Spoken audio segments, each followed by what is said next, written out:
parle trop. Eh oui, beaucoup trop. Et il devrait même éviter de chanter. Bonjour et bienvenue pour ce de la série H.O. Le film d'aujourd'hui s'appelle Underwater.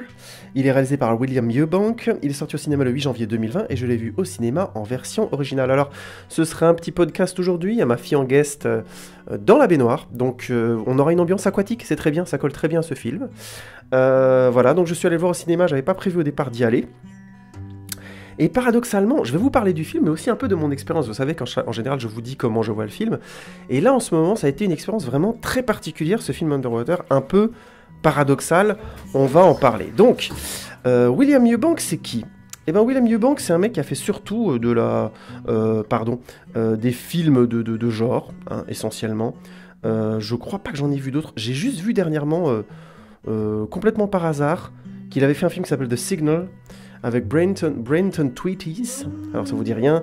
Brenton Tweeties, c'est simplement le gars qui joue Robin dans la série Titans, saison 1 que j'avais beaucoup aimé, saison 2, je vais vous en parler bientôt. Et donc William Eubank, c'est un mec, voilà, il a essentiellement fait des films de genre comme ça, des films de science-fiction. Il a une assez grosse carrière je sais pas s'il était chef opérateur, mais plutôt directeur d'image. Je sais pas trop ce que ça veut dire en fait. Là, j'avoue que il faudrait que je cherche à l'occasion. Il a réalisé quelques films, mais il a été réalisateur de seconde équipe, parfois directeur photo sur pas mal de films en fait. Il a beaucoup travaillé au département caméra, département photographie sur les films.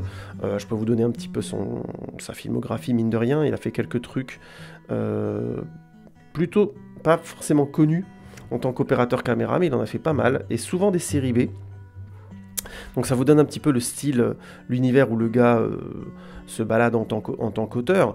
Mais grosso modo, ça veut dire aussi que je vous prépare aussi un petit peu à l'identité de ce film Underwater. Que les choses soient dites tout de suite, c'est pas un chef-d'œuvre. C'est clairement pas un chef-d'œuvre. C'est clairement pas un grand film. Et pourtant, parce qu'en fait, je suis allé voir Underwater. Il y a deux choses qu'il faut savoir avant que je vous explique un peu mon expérience du film. La première, c'est que je suis un grand traumatisé des Dents de la Mer, et du coup, j'ai tendance à me sentir très mal à l'aise en eau haute. Oui, mon cœur. Alors, ce qu'il faut savoir sur moi, c'est que je suis un grand traumatisé des Dents de la Mer, et du coup, j'ai toujours une peur, encore aujourd'hui phobique, que j'ai jamais réellement su soigner, des hauts fonds. Alors, vous pouvez pas m'emmener en haute mer, hein, je suis tout de suite flippé à mort. Et ma deuxième grande némésis de toute mon enfance, et qui reste encore aujourd'hui plus ou moins difficile à gérer, c'est l'obscurité. Et Underwater, c'est des mecs qui sont piégés dans les grands fonds, dans l'obscurité. Donc autant vous dire que tout de suite j'étais bon client. Sur moi ça allait bien marcher, quoi, ce genre d'univers. Et pour ajouter un peu au contexte, sans vous donner les détails, je suis dans une période de ma vie franchement costaud, j'ai pas mal de choses à gérer qui sont pas évidentes du tout, beaucoup de gros stress.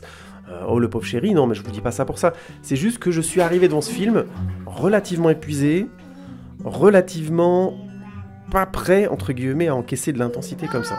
Et le film, bien qu'ayant des critiques très moyennes, qui à mon avis sont méritées, hein, et ben moi, je vais être clair, j'ai flippé ma race, mais bien, genre bien. Ça fait un moment que j'avais pas été devant un film comme ça. Alors, je vais vous laisser juge. Je pense que c'est parce que dans mon état d'esprit actuel, je suis très stressé, une grosse période de ma vie, il y a plein de choses difficiles qui se passent. Donc c'est chaud à gérer, et du coup j'étais déjà éprouvé et prêt à être éprouvé sur le sujet qui plus est, sans compter que, comme j'ai dit, c'est un sujet qui fonctionne particulièrement bien sur moi. Nonobstant, le film a des qualités, je pense.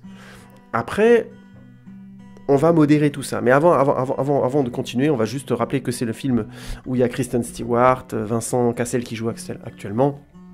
Donc voilà, le film est sorti en ayant de la pub parce qu'il y a ce cast-là à la base, et que c'était pas supposé, je pense, à la base, être une série B à proprement parler. C'est peut-être un film qui avait un peu plus d'ambition.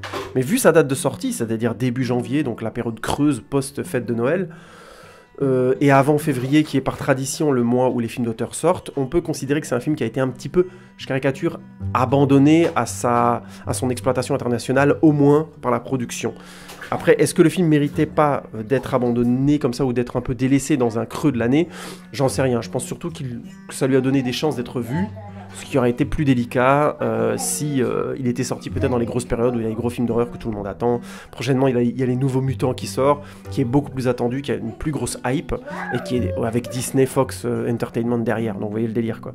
Là, je crois que la société de production principale, c'est Shuma Entertainment, qui est clairement pas en compétition, par exemple, pour pouvoir combattre des industries du film de peur comme ça de série B, comme Blumhouse, dont j'ai parlé dernièrement dans mes films de Noël, avec notamment Black Christmas, qui ont la capacité de faire beaucoup plus de pubs, beaucoup plus de marketing avant de sortir leur film. Ce qui n'a pas été le cas d'Underwater, j'en ai très peu entendu parler avant qu'il sorte. Donc voilà un petit peu pour vous donner le style du film. Et donc, ce film a eu des critiques tout à fait, je pense, négatives mais justifiées. Nonobstant, franchement, j'ai flippé ma race et je vais essayer de vous expliquer ça. Mais d'abord, on va schtroumpfer. Je vais pas faire une longue critique, mais on va schtroumpfer quand même. Donc, le film prend place dans une fosse marine, si je ne dis pas bêtise, dans un futur proche, où des techniciens sont supposés travailler dans la station Kepler, qui est dans les grands fonds, et c'est une société qui est ils bossent pour une société qui est supposée, si je dis pas de bêtises, extraire du minerai ou de l'essence, je sais pas, des grands fonds marins. Et très très vite se produit une secousse sismique qui commence à faire tout s'effondrer, et une équipe de personnes se retrouvent à devoir essayer à lutter pour leur survie dans les grands fonds pour rejoindre la station principale où, a priori, ils auraient des pods et des éléments pour retourner à la surface, sachant que très très vite, ils se rendent compte que non seulement la station s'effondre et que la situation est dramatique, mais qu'en plus, à l'extérieur, il y aurait a priori quelque chose qui serait prêt à s'occuper d'eux quand ils auront mis le pied dans l'eau sombre et particulièrement ténébreuse des grands fonds. Donc voilà, vous avez un petit peu le pitch. Je ne vais pas faire très très long. On a dans les rôles principaux, on a Kristen Stewart, Vincent Cassel et T.J. Miller. Ça vous dit peut-être un peu moins quelque chose. C'est simplement le sidekick, le gars qui a le bar dans Deadpool 3, qui a un humour qui est plutôt bon en improvisation et qui a eu pas mal de rôles autour de ça, si je dis pas de bêtises. Je suis pas un grand fan du mec, mais dans Deadpool, je trouve que 1 et 2, c'est assez drôle. Pour la petite parenthèse gossip, allez, on s'amuse un petit peu, hein, on fait un petit peu ses langues de pute. Le mec a été exclu de Deadpool 3 parce qu'il a été accusé par une de ses collègues actrices de harcèlement. Et a priori ce serait vrai plus ou moins. En plus c'est pas un mec qui a une vie, on va dire, pas tourmentée. À un moment donné il s'est pris la tête avec un gars dans un Uber, il l'a agressé physiquement, du coup ben, ça a fini dans les tabloïds. Bref, c'est pas un gentil garçon, c'est pas non plus, faut pas le caricaturer, c'est pas non plus une ordure, mais c'est pas un gentil garçon. A priori, le cas de harcèlement a été réglé, a priori, sans qu'il y ait de procès ou autre, donc est-ce qu'il l'a fait ou pas? Bonne question. Je vous laisse juge. Mais grosso modo, Beatrice, non, fais pas ça, tu vas mettre de l'eau partout.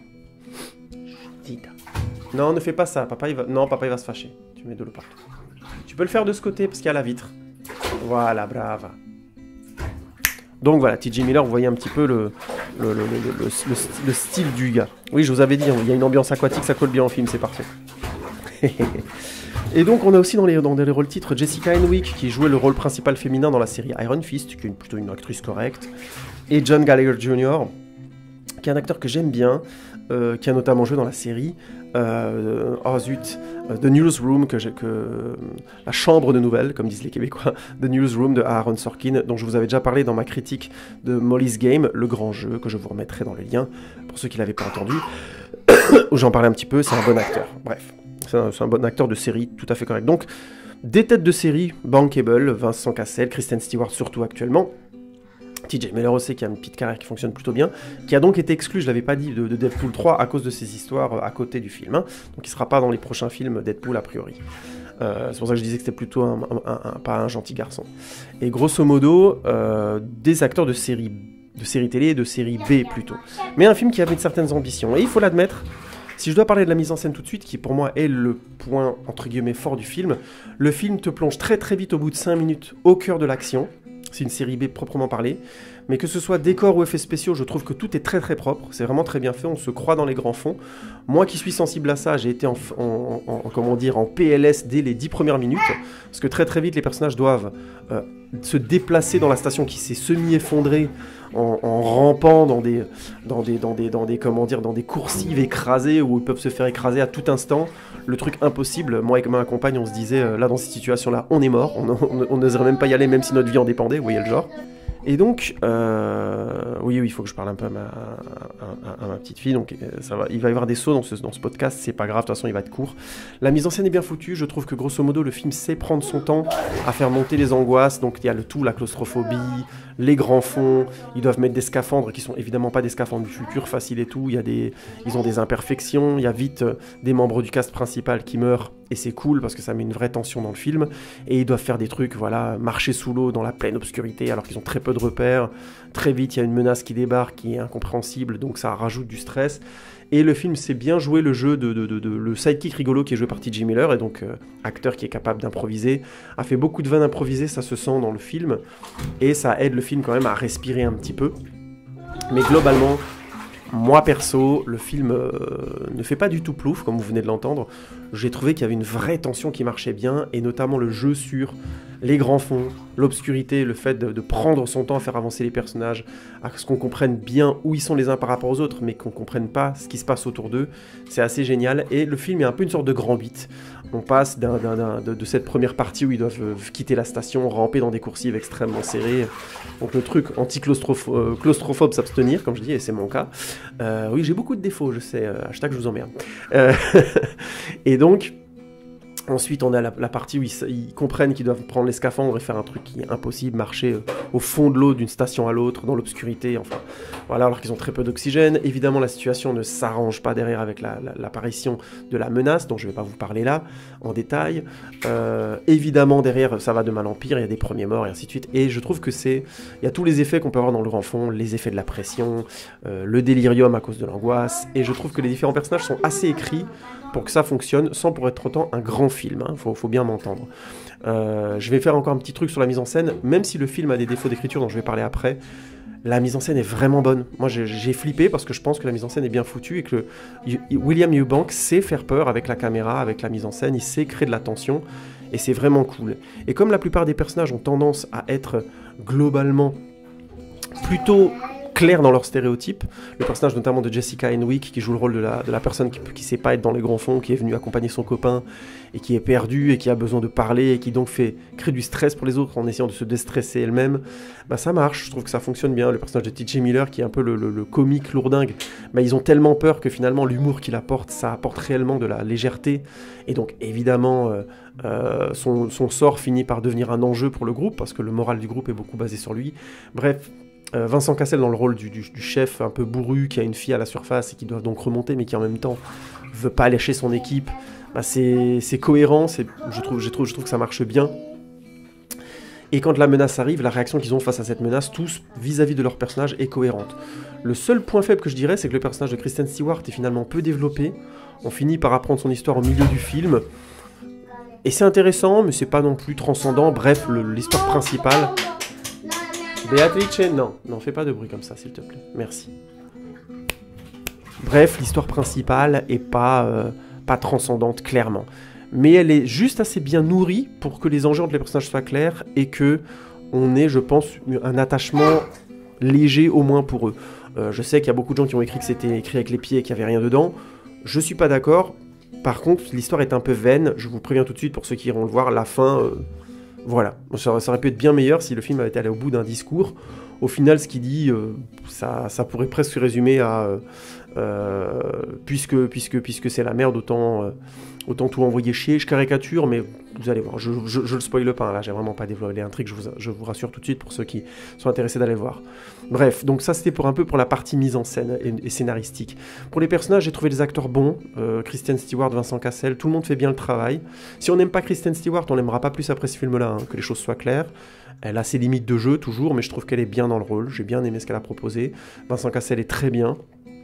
T.J. Miller apporte la dose de fraîcheur, tout le monde fait son taf, Grant Jr. aussi, ou que ce soit Jessica Henwick, je trouve que tout le monde fait vraiment le taf, on est bien dans le film, ça marche bien. Au niveau des effets spéciaux, j'ai trouvé vraiment que c'était une des grandes forces du film, on se croit vraiment sous l'eau, tout le film.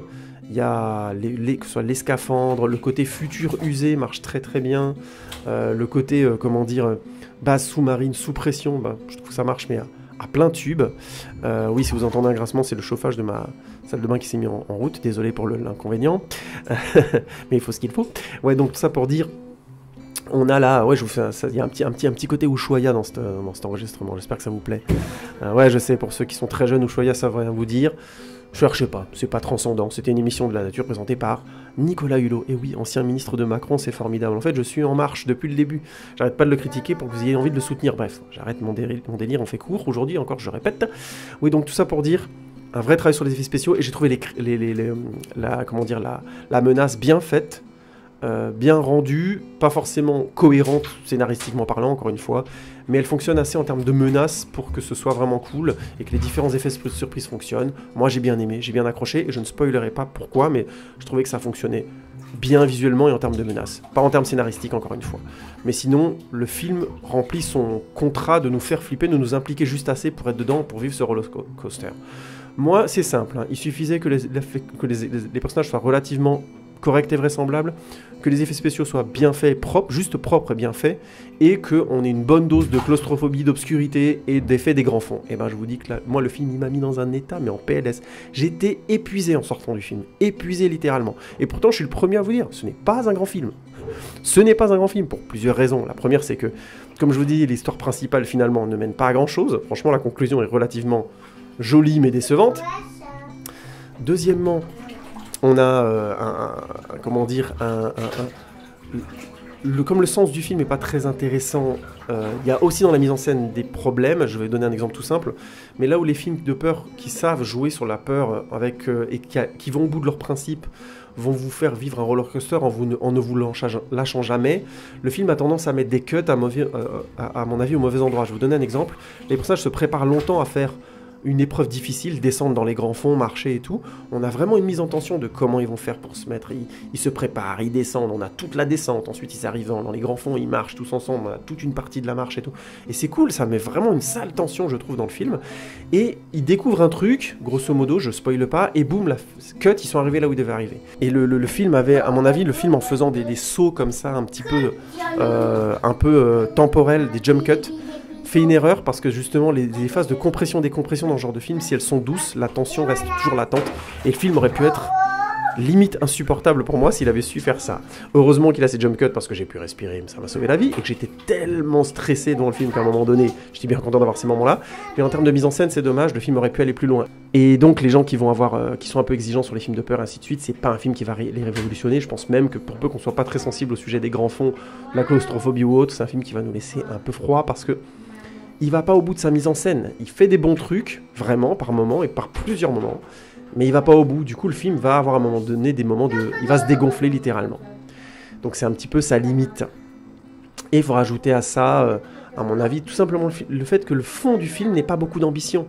Avec des moyens pareils et de vraie qualité de mise en scène, William Eubank, je sais pas pourquoi, il s'est limité en termes scénaristiques à une histoire qui finalement raconte si peu et finit de manière si désinvolte alors qu'elle avait une vraie intensité, une vraie qualité dans la mise en scène.